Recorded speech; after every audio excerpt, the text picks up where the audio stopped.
안녕하세요, 모듈 리뷰입니다. 여러분들도 잘 알다시피 아이패드는 다양한 라인업이 있습니다.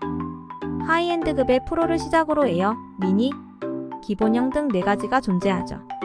여기서 에어는 프로만큼의 스펙은 아니지만 가장 최근에 출시된 5세대에선 M1 칩의 탑재, 센터 스테이지 기능, 1200만 화소, 전면 카메라 등의 업그레이드로 사용자들 사이에서 좋은 평가를 받은 모델이기도 합니다. 2022년 3월에 공개된 이후로 2년이 다 되어가는 시점에서 차기작에 대한 사람들의 궁금증도 확산되어 가고 있는데요. 이번 시간에는 아이패드 에어 6세대 출시일을 비롯해 가격, 디자인 등 여러 루머를 정리해봤습니다.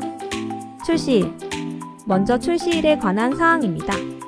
사실 올해 10월 중으로 새로운 제품 출시가 있을 것이란 마크 거먼의 견해가 있었는데요. 하지만 가장 최근 소식을 전한 맥루머스에서는 2024년에 출시될 것으로 바라보고 있습니다. 하지만 현 시점에서 명확한 정보가 많지 않기 때문에 기대한 것보다 출시일이 늦어질 수 있다는 점도 고려하는 것이 좋아 보입니다. M2 칩 탑재. 현재 아이패드 에어 5세대에는 8코어 CPU, 8코어 GPU, 6코어 뉴럴 엔진이 적용된 M1 칩이 탑재되어 있습니다.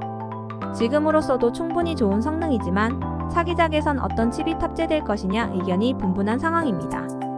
지금까지 정황만 본다면 M2 칩이 탑재될 가능성이 더 높은 것으로 알려졌는데요. 3나노 공정의 M3 칩을 탑재한 프로 라인업이 등장하지 않기도 했고, 프로 라인업과의 성능차를 두기 위한 선택지로 받아들여지고 있는 상황이죠. 결국 M2 칩셋이냐 M3 칩셋이냐, 어떤 프로세서가 채택될지가 주요 관전 포인트라 할 수 있겠습니다. 디자인. 지난 4세대에 이어 5세대에서도 디자인의 변화는 크지 않았습니다. 그리고 추후 등장할 아이패드 에어 6에서도 디자인의 변화는 미미할 가능성이 높은 것으로 알려졌는데요. 아마 색상에 관해서도 궁금한 분들이 많겠지만 정보가 많지 않은 것이 현실입니다. 120Hz 지원. 아직까지 정확하게 밝혀진 건 없습니다. 에어5의 가장 큰 단점은 60Hz라는 단점이었는데 칩셋 좋아지고 60Hz 그대로면 개인적으로는 의미가 없어 보이는데요. 항상 보면 애플 제품은 확실한 급을 나눠서 프로 4세대보다는 확실히 안 좋을 것이고, 그러면 60Hz로 동일하게 갈 걸로 생각은 드는 상황입니다. 선더볼트 호버 기능 지원 가능할까요? 지금까지 선더볼트와 호버 기능을 지원하는 라인업은 프로 말곤 없습니다. 그런데 추후에 등장할 아이패드 에어 6세대는 이전 세대와의 스펙 격차를 위해 선더볼트와 호버 기능을 도입할 것이란 이야기가 전해졌습니다.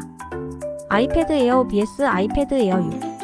당연히 아이패드 에어 6이 더 좋겠지만 가격을 따지고 가성비를 생각해보면 지금 가장 많이 팔리는 아이패드 에어 5를 사시는 것도 좋은 방법입니다.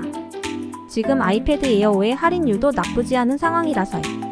여기까지 아이패드 에어 6 출시일과 디자인, 그리고 여러 변화가 있을 것으로 예상되는 부분들을 간단히 정리해봤습니다. 아직까지 정확한 정보들이 많지 않은 것이 현실이라 이런 소식들이 있구나 정도로만 이해하는 것이 나아 보입니다. 추후에 새로운 정보가 전해지는 대로 다시 찾아뵙겠습니다.